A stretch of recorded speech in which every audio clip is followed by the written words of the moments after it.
ಧರ್ಮಸ್ಥಳದ ಕಾಮಂದನ ಚಡ್ಡಿ ಕಳಚಾಯಿತು. ದಾಖಲೆ ಸಮೇತ ಅವರ ಮುಂದೆ ಗಟ್ಟಿಯಾಗಿ ನಿಂತುಕೊಂಡು ಅಕ್ರಮ ಮೀಟ್ರು ಬಡ್ಡಿ ದಂಧೆಯ ಬಗ್ಗೆ ಧರ್ಮಸ್ಥಳದ ಕಾಮಂದನ ಏನು ಕೆಲಸ ಮಾಡಿದ್ದಾನೆ, ಪ್ರತಿಯೊಂದನ್ನು ಎಳೆಯಾಗಿ ಜನಗಳಿಗೆ ಮಾಹಿತಿ ಕೊಟ್ಟಿರ್ತಕ್ಕಂಥ ಮಾಹಿತಿ ಆರ್ ಟಿ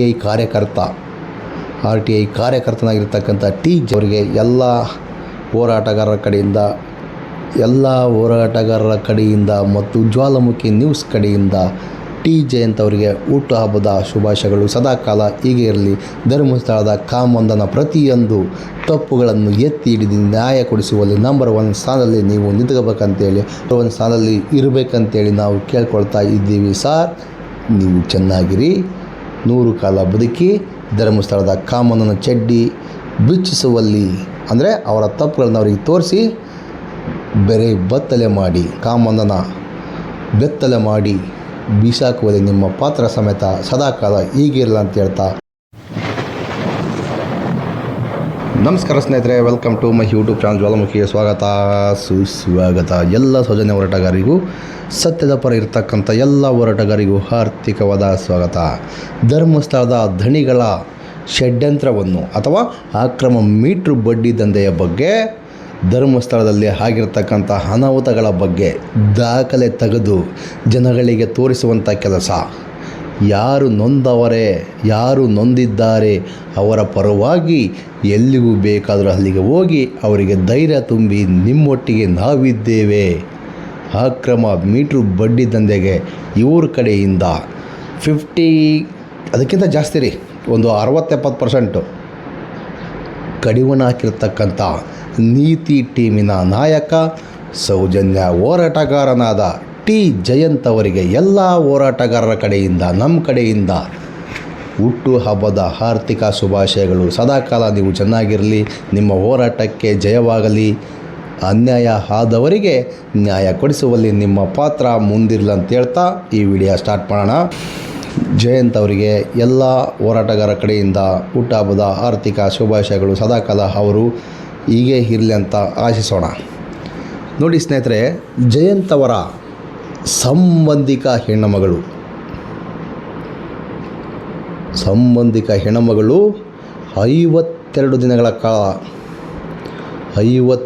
ದಿನಗಳ ಕಾಲ ಸತತವಾಗಿ ನೊಂದು ಬೆಂದು ಏನೇನಾಗಿರ್ಬೋದು ನಿಮ್ಮ ಅಭಿಪ್ರಾಯಕ್ಕೆ ಬಿಟ್ಟಿದೆ ಸ್ನೇಹಿತರೆ.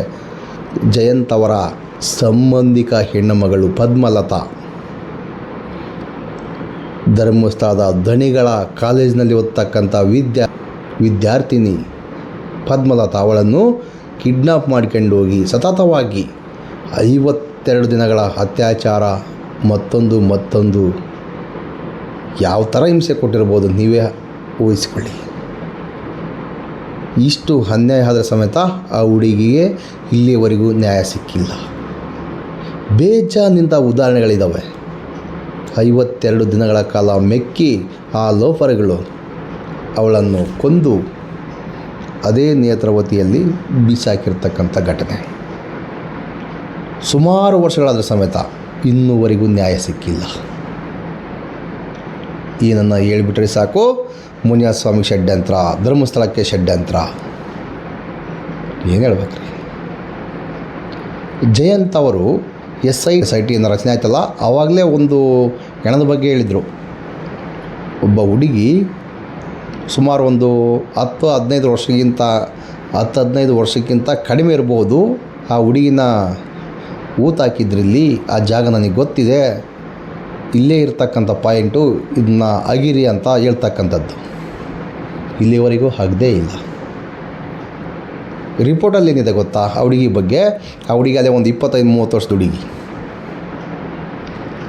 ಯಾಕೆ ಈ ಲೆಕ್ಕಾಚಾರ? ಸರಿಯಾದ ಮಾಹಿತಿ ಹಂಚ್ಬೇಕಲ್ವಾ, ಅಲ್ಲಿನ ಪೊಲೀಸ್ನವ್ರು ಹಂಚ್ಬೇಕಲ್ವಾ. ಇದು 12-13 ವರ್ಷಗಳ ಒಳಗಿರ್ತಕ್ಕಂಥ ಹುಡುಗಿ, ಇಲ್ಲ 15 ವರ್ಷಕ್ಕಿಂತ ಕಡಿಮೆ ಇರ್ತಕ್ಕಂಥ ಹುಡುಗಿ ಅಂತ ಹೇಳ್ಬೋದಾಗಿತ್ತಲ್ಲ, ಯಾಕೆ ಹೇಳ್ತಾ ಇಲ್ಲ? ಧರ್ಮಸ್ಥಳದ ಡಿ ಗ್ಯಾಂಗ್ನವರು ಏನು ಹೇಳ್ತಾರೋ ಅದನ್ನೇ ರೆಕಾರ್ಡ್ ಮಾಡ್ತಕ್ಕಂಥದ್ದು. ಅಂದರೆ ಇಲ್ಲಿ ಅವರ ಫ್ಯಾಮಿಲಿ ಅವರು ಬಂದು ಹುಡುಕಾಡಿದರೆ ನಮ್ಮ ಹುಡುಗಿ 14 ವರ್ಷ 15 ವರ್ಷದೊಳಗಿರ್ತಕ್ಕಂಥ 12ರಿಂದ 15 ವರ್ಷ ಒಳಗಿರ್ತಕ್ಕಂಥ ಹುಡುಗಿ ಕಾಣೆಯಾಗಿದ್ದಾಳೆ, ಹುಡುಕಿ ಕೊಡಿ ಅಂತ ಕೊಟ್ಟರೆ, ಕಂಪ್ಲೇಂಟ್ ಕೊಟ್ಟರೆ ಹುಡುಕಕ್ಕಾಗಬಾರ್ದಲ್ಲ. ಅಂಥ ಹುಡುಗಿ ಇಲ್ಲಿ ಯಾರೂ ಸತ್ತಿಲ್ಲ. ರಿಪೋರ್ಟಲ್ಲಿ 20ಕ್ಕಿಂತ ಜಾಸ್ತಿ 20-25 ವರ್ಷದಲ್ಲ ಹುಡುಗಿ ಏನೋ ಆಗಿ ಸತ್ತು ಹೋಗ್ಬಿಟ್ಟಿದ್ದಾಳೆ. ಎಲ್ಲಿಂದ ಸಿಗುತ್ತೆ ಅಡ್ರೆಸ್? ಎಲ್ಲಿಂದ ಸಿಗುತ್ತೆ? ಇಂಥವರಿಗೆ ನ್ಯಾಯ ಎಲ್ಲಿಂದ ಸಿಗುತ್ತೆ? ಅದಕ್ಕೋಸ್ಕರನೇ ಈಗ SIT ತಂಡದವರು 1500 ಚಿಲ್ಡ್ರ ಪ್ರಕರಣಗಳಲ್ಲಿ ಪಂಚಾಯತಿಯಲ್ಲಿರ್ತಕ್ಕಂಥ ದಾಖಲೆ ಮತ್ತು ಧರ್ಮಸ್ಥಳದ ದಣಿಗಳ ಕಂಪನಿ ಅನ್ಬೇಕಾ ಅಥವಾ ಏನೋ ನಮಗೆ ಗೊತ್ತಿಲ್ಲ ನನಗಂತೂ, ಮಾಹಿತಿ ಕಚೇರಿ ಅಂತೆ, ಅದರಲ್ಲಿರ್ತಕ್ಕಂಥ ಮಾಹಿತಿ ಮತ್ತು ಸ್ಟೇಷನ್ನಲ್ಲಿರ್ತಕ್ಕಂಥದ್ದು, ಪೊಲೀಸ್ ಸ್ಟೇಷನ್ನಲ್ಲಿರ್ತಕ್ಕಂಥ ಮಾಹಿತಿ ಒಂದಕ್ಕೊಂದು ಟ್ಯಾಲಿ ಆಗ್ತಾ ಇಲ್ಲ. ಧ್ವನಿ ಎತ್ತಿದರೆ ಷಡ್ಯಂತ್ರ. SIT ಸುಮ್ಮನೆ ನಮ್ಮ ದುಡ್ಡನ್ನು ಖರ್ಚು ಮಾಡ್ತಾಯಿದ್ದಾರೆ, ಕೋಟಿಗಟ್ಟಲೆ ಖರ್ಚು ಮಾಡ್ತಾಯಿದ್ದಾರೆ, ಅಲ್ಲೇನು ಇಲ್ಲ, ಬುರುಡೆ ರಿಪೋರ್ಟ್ ಕೊಟ್ಬಿಟ್ಟಿದ್ದಾರೆ. ಹಾಗೆ ಹೀಗೆ ಅಂತಲ್ಲ, ಮಾಧ್ಯಮದ ಮುಖಾಂತರ ಕೂತ್ಕೊಂಡು ಸುಳ್ಳು ಸುದ್ದಿ ಹಬ್ಬಿಸ್ತಾ ಇದ್ದಾರೆ. ಏನು ಹೇಳ್ಬೇಕ್ರಿ ಇಂಥವ್ರಿಗೆ? ಏನು ಹೇಳ್ಬೇಕು ಹೇಳ್ರಿ? ಗಪ್ ಚಿಪ್ ಸುಮ್ಮನೆ ಕೂತ್ಕೋಬೇಕಾ? ಸುಳ್ಳು ಸುದ್ದಿನ ಇದು? ಉಗ್ರಪ್ಪನ ವರದಿ ಸಮೇತ 15-16ರಲ್ಲಿ ಬಂತು, ಅದು ಸಮೇತ ಮುಚ್ಕೊಂಡು ಹೊಂಟೋಗ್ಬಿಡ್ತು. ಬರೀ ವರದಿ ಅಷ್ಟೇ. ಈ SIT ತಂಡದವ್ರ ಸಮೇತ ಈಗೇನು ತನಿಖೆ ಮಾಡಿದಾರಲ್ಲ, ಇದು ಸಮೇತ ವರದಿನ ಅಥವಾ ತನಿಖೆ ಆಗುತ್ತಾ? ತಪ್ಪಿತಸ್ಥ ಅಧಿಕಾರಿಗಳಿಗೆ ಅಥವಾ ತಪ್ಪು ಮಾಡಿರ್ತಕ್ಕಂಥ ಲೋಫರ್ಗಳಿಗೆ ಶಿಕ್ಷೆ ಆಗುತ್ತಾ ಇಲ್ವಾ? ಚಿನ್ನಯ್ಯ ಹೇಳಿದ್ದ, ಸಾರ್ ಚಿಕ್ಕ ಹುಡುಗರನ್ನ ಮಟಾಶ್ ಮಾಡಿ ಫಿನಿಶ್ ಮಾಡಿ ಊತಾಕು, ಯೂನಿಫಾರ್ಮ್ ಇರ್ತಕ್ಕಂಥದ್ದು, ಸ್ಕೂಲ್ ಯೂನಿಫಾರ್ಮ್ ಇರ್ತಕ್ಕಂಥ ಹುಡುಗಿಯರ ಸಮೇತ ಯೂನಿಫಾರ್ಮ್ ಸಮೇತ ಮುಚ್ಚಾಗ್ತಕ್ಕಂಥ ಕೆಲಸ. ಇದ್ರ ಬಗ್ಗೆ ಯಾಕೆ ತನಿಖೆ ಆಗಬಾರ್ದು? ಮಾತೆತ್ತಿರ ಬುರುಡೆ ಗ್ಯಾಂಗ್ನವರು ಬುರುಡೆ ಬಿಡ್ತಾವ್ರೆ. ಕೆಲವೊಬ್ಬ ಲೋಫರ್ಗಳು ಬಂದು ಕಮೆಂಟ್ ಹಾಕ್ತಾರೆ, ಗಿರೀಶ್ ಮಟ್ಟಣ್ಣನವ್ರ ಹತ್ರ ಮೊಬೈಲಲ್ಲಿ ಸಾಕ್ಷಿ ಇತ್ತು, ಅಲ್ಲಿತ್ತು, ಇಲ್ಲಿತ್ತು, ಯಾಕೆ ಅವರು ಪಬ್ಲಿಕ್ಕಲ್ಲಿ ಬಿಡ್ತಾ ಇಲ್ಲ, ತೋರಿಸ್ತಾ ಇಲ್ಲ ಅಂತ. ಏನು ಹೇಳ್ಬೇಕ್ರಿ ಇಂಥವ್ರಿಗೆ? ಆಲ್ರೆಡಿ ಈಗ ಸೌಜನ್ಯ ಪ್ರಕರಣದಲ್ಲಿ 5-6 ಸಾಕ್ಷಿಗಳಿಗಿಂತ ಜಾಸ್ತಿ, ಒಂದು 7-8 ಸಾಕ್ಷಿಗಳು ನಾಶ ಮಾಡಿದ್ದಾರೆ. ಕಾನೂನು ಪ್ರಕಾರವಾಗಿ ಒಂದು 5 ಕಾಣ್ತಕ್ಕಂಥದ್ದು, ಇನ್ನು 3ಕ್ಕೆ ಅಡ್ರೆಸ್ಸೇ ಇಲ್ಲ, ಮುಗಿಸಿಬಿಟ್ಟಿದ್ದಾರೆ. ಎಷ್ಟು ಬೇಕ್ರಿ ಉದಾಹರಣೆಗಳು? ಇವಾಗ ಇರತಕ್ಕಂಥ ಸಾಕ್ಷಿಗಳೇನಾದರೂ ತೋರಿಸಿದರೆ ಫಿನಿಶ್, ಫ್ಲೈಟ್ ಹಚ್ಚಿಬಿಡ್ತಾರೆ ಲೋಫರ್ಗಳು. ಅಲ್ಲ ರೀ, ಈಗ ಸುಪ್ರೀಂ ಕೋರ್ಟಿಗೆ ಆ ಸಾಕ್ಷಿಗಳು, ತಪ್ಪಿತಸ್ಥ ಅಧಿಕಾರಿಗಳು ಯಾವ ಥರ ತನಿಖೆ ಮಾಡಿದ್ದಾರೆ, ಅಲ್ಲಿನ ಪೊಲೀಸ್ ಅಧಿಕಾರಿಗಳು ಕನ್ನಡದಲ್ಲಿ ಬರೆದಿರ್ತಕ್ಕಂಥದ್ದು, CBI ಅಧಿಕಾರಿಗಳು ಅದನ್ನ ಇಂಗ್ಲೀಷ್ನಲ್ಲಿ ಆಮೋದನೆ, COD ಅಧಿಕಾರಿಗಳ ಸಮೇತ ಇಂಗ್ಲೀಷ್ನಲ್ಲಿ ಟ್ರಾನ್ಸ್ಲೇಟ್ ಮಾಡಿ ಕೊಟ್ಟಾಯಿತು, ಉಗಿದು ಕಳಿಸಿದೆ. ಅರ್ವಾಗಲ್ಲ ಇವರಿಗೆ? ಇರುವಂಥ ಸಾಕ್ಷಿಗಳ ಸಮೇತ ಏನಾದರೂ ಫೋಟೋನೋ ಅಡ್ರೆಸ್ ಕೊಟ್ಬಿಟ್ರೆ ಅವರು ಕೂಡ ಫಿನಿಶ್ ಮಾಡಿಬಿಡ್ತಾರೆ ಲೋಫರ್ಗಳು. ಅಷ್ಟು ದೊಡ್ಡ ಸ್ಥಳದಲ್ಲಿ ನರಭಕ್ಷಕರು ಇದ್ದಾರೆ. ಅದಕ್ಕೋಸ್ಕರನೇ ಎಲ್ಲಿ ಸಾಕ್ಷಿ ಕೊಡಬೇಕು, ಎಲ್ಲಿ ಇನ್ನೊಂದು ತೋರಿಸ್ಬೇಕು, ಎಲ್ಲಿ ಸಾಕ್ಷಿ ಕೊಡಬೇಕು ಅಲ್ಲಿಗೆ ಎಲ್ಲರ ಹತ್ರ ಇರತಕ್ಕಂಥ ಸಾಕ್ಷಿಗಳನ್ನು ಕೊಟ್ಟಾಯಿತು. ಅದಕ್ಕೋಸ್ಕರನೇ ಸುಪ್ರೀಂ ಕೋರ್ಟ್ ಈ ಅರ್ಜಿಯನ್ನು, ಕುಸುಮಾವತಿಯನ್ನು ಅರ್ಜಿ ಸಲ್ಲಿಸಿದ್ಲಲ್ವಾ, ಆ ಅರ್ಜಿಯನ್ನು ಎತ್ತಿಕೊಂಡು ವಿಚಾರಣೆ ಮಾಡಿ ಮೂರವ ತನಿಖೆಗೆ ಆದೇಶ ಕೊಟ್ಟಿರ್ತಕ್ಕಂಥದ್ದು. ಲೋಫರ್ಗಳ ಇವಾಗಲಾದರೂ ತಿಳ್ಕೊಳ್ಳಿ. ಈ ಕ್ವಶನ್ನ ಪದೇ ನನಗೆ ಕೇಳಕ್ಕೆ ಹೋಗಬೇಡಿ, ಕಾಮೆಂಟ್ ಸೆಕ್ಷನಲ್ಲಿ ಬಂದು ಕೇಳಕ್ಕೆ ಹೋಗಬೇಡಿ. ಇನ್ನೆಷ್ಟು ನಿಮಗೆ ಮಾಹಿತಿ ಬೇಕು ಹೇಳಿ? ಧರ್ಮಸ್ಥಳದ ದಣಿಗಳು ಎಷ್ಟೆಲ್ಲ ಅನ್ಯಾಯ ಮಾಡಿದ್ದಾರೆ ನಿಮಗೇನು ಗೊತ್ತ್ರಿ? ಅವಯ್ಯ ಭಾಳ ಮಾಡಿಬಿಟ್ಟಿದ್ದಾನೆ, ಹಂಗೆ ಮಾಡಿಬಿಟ್ಟಾನೆ, ಹಿಂಗೆ ಮಾಡಿಬಿಟ್ಟಾನೆ. 10 ಒಳ್ಳೆ ಕೆಲಸ ಮಾಡಿ ಒಂದು ತಪ್ಪು ಮಾಡಿದ ಸಮೇತ ಅದು ತಪ್ಪೇ. ಏನು ಒಳ್ಳೆ ಕೆಲಸ ಮಾಡಿದಾನ್ರಿ ಅವರು? ಪುಕ್ಷಟೆ ಏನಾದರೂ ಮಾಡಿದಾನ? ಅವಯ್ಯ ಮನೆ ಮಠ ಏನಾದರೂ ಮಾರಿ ಜನಗಳಿಗೆ ಸಹಾಯ ಮಾಡಿದಾನ? ಅಥವಾ ದುಡ್ದು ದಿನ ಕೂಲಿ ಹೋಗಿ ಏನಾದರೂ ಸಹಾಯ ಮಾಡಿದಾನ? ಅಲ್ಲ ರೀ, ಒಂದ್ಸಲ ಮಂಗಳೂರು ಸೈಡು ಎಲ್ಲ ಕೊಚ್ಕೊಂಡು ಹೋಗಿತ್ತು. ಆ ಟೈಮಲ್ಲಿ ಸಾರ್ ನಿಮ್ಮ ಸಂಘದಲ್ಲಿ ಸಾಲ ತೊಗೊಂಡಿದ್ದಾರೆ, ಅವ್ರಿಗೇನಾದರೂ ರಿಯಾಯಿತಿ ಕೊಡ್ತೀರಾ ಅಥವಾ ಬಡ್ಡಿ ಬಿಡ್ತೀರಾ ಅಂತ ಕೇಳಿದರೆ, ಸಾಲ ಕೊಟ್ಟಿದ್ದು ನಾನಲ್ಲ, ನಾ ಸುರುಟಿದಾರ ಅಷ್ಟೇ, ಕೊಟ್ಟಿರ್ತಕ್ಕಂಥದ್ದು ಬ್ಯಾಂಕ್ನವ್ರ ಹತ್ರ ಮಾತಾಡ್ತೀನಿ ಅಂತ ಹೇಳಿದ್ರೆ ಇಲ್ಲಿವರೆಗೂ ಮಾತು ಇಲ್ಲ, ಕತೆ ಇಲ್ಲ. ಯಾಕಂದರೆ ಬ್ಯಾಂಕ್ನವರೆಲ್ಲ ಕೊಟ್ಟಿರ್ತಕ್ಕಂಥದ್ದು ಈ ಲೋಫರ್ ನಕಲಿ ದೇವಮಾನವ ಕೊಟ್ಟಿರ್ತಕ್ಕಂಥದ್ದು ಬ್ಲ್ಯಾಕ್ ಮನಿ ದುಡ್ಡು. ಅದು ರಾಜಕಾರಣಿಗಳ ದುಡ್ಡಿರ್ಬೋದು, ಉಂಡಿ ದುಡ್ಡಿರ್ಬೋದು, ಮತ್ತೊಂದು ದುಡ್ಡಿರ್ಬೋದು. ಅವು ಲಾಸ್ ಆಗುತ್ತಲ್ಲ. ಬ್ಯಾಂಕಿನ ಸಾಲ ಆದರೆ ಮನ್ನಾ ಮಾಡೋಕ್ಕೆ ಹೇಳ್ತೀವಿ ಹೇಳ್ರಿ ಅಂತೇಳಿ ಹೊಂಟೋಗ್ತಿದ್ದ. ಆದರೆ ಈವೈನ ದುಡ್ಡಲ್ಲ, ಅವೈಗೆ ಟೋಪಿ ಬೀಳ್ತಲ್ಲ, ಆಗ ಸಮಗ್ತಾ ಇರಲಿಲ್ಲ. ಜನಗಳಿಗೆ ಹಾಕ್ತಕ್ಕಂಥ ಟೋಪಿ ಆ ಲೋಫರು. ಈಗ ನಾವು ಮಾತಾಡಿದ್ರೆ ಸಾಕು, ಹಂಗೆ ಹಿಂಗೆ ಎಷ್ಟೋ ಜನಗಳನ್ನು ಕುಡಿಯೋದನ್ನು ಬಿಡಿಸ್ಬಿಟ್ಟಿದ್ದಾನೆ. ಕುಡಿತದಿಂದ ಬಿಟ್ಟು ಸಂಸಾರ ಚೆನ್ನಾಗಿ ಸಾಗಿಸ್ತಾ ಇದ್ದಾರೆ.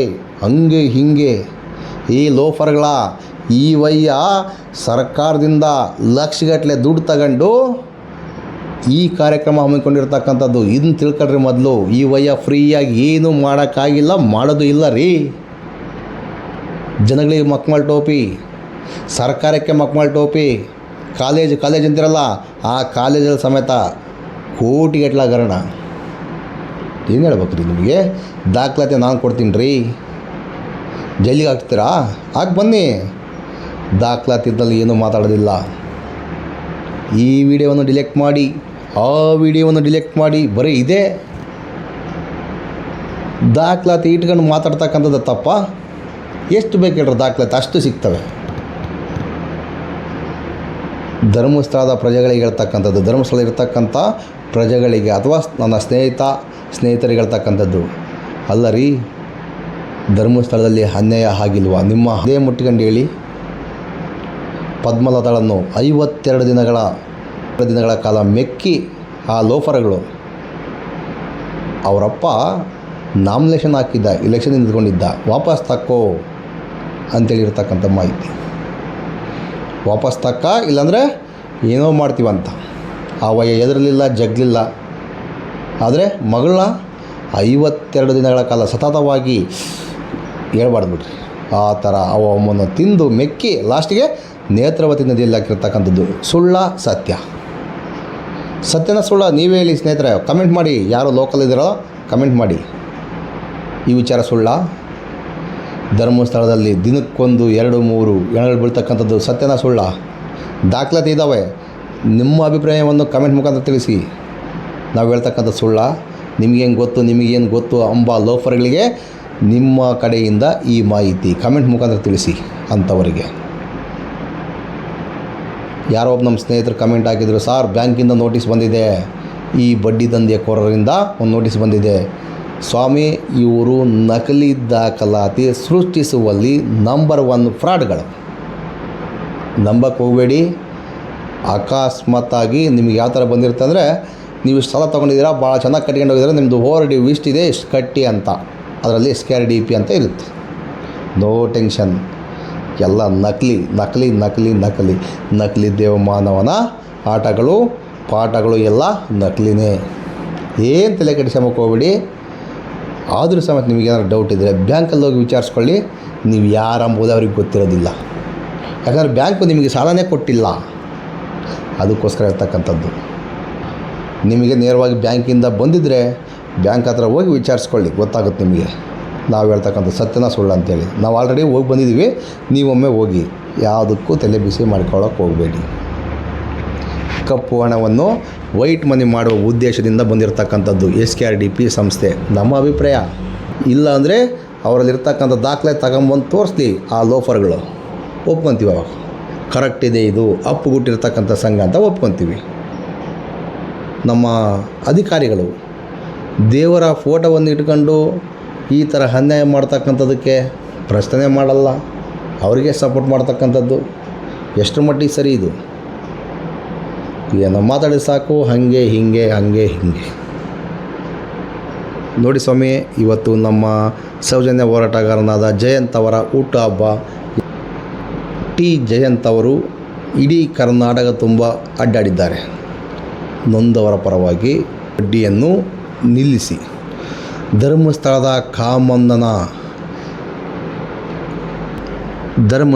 ಕಾಮಂದ ಮಾಡ್ತಕ್ಕಂಥ ಪ್ರತಿಯೊಂದು ಅಡ್ಡದಾರಿ ಕೆಲಸಗಳಿಗೆ ಗಟ್ಟಿಯಾಗಿ ನಿಂತ್ಕೊಂಡು ಹೋರಾಟ ಮಾಡಿರ್ತಕ್ಕಂಥ ಟೀಮ್ನಲ್ಲಿ ಇರತಕ್ಕಂಥ ಟಿ ಜಯಂತ್ ಅವರ ಹುಟ್ಟು ಹಬ್ಬ ಇವತ್ತು. ಅವರಿಗೆ ಒಳ್ಳೆಯದಾಗಲಿ ಅಂತ ಬಯಸೋಣ.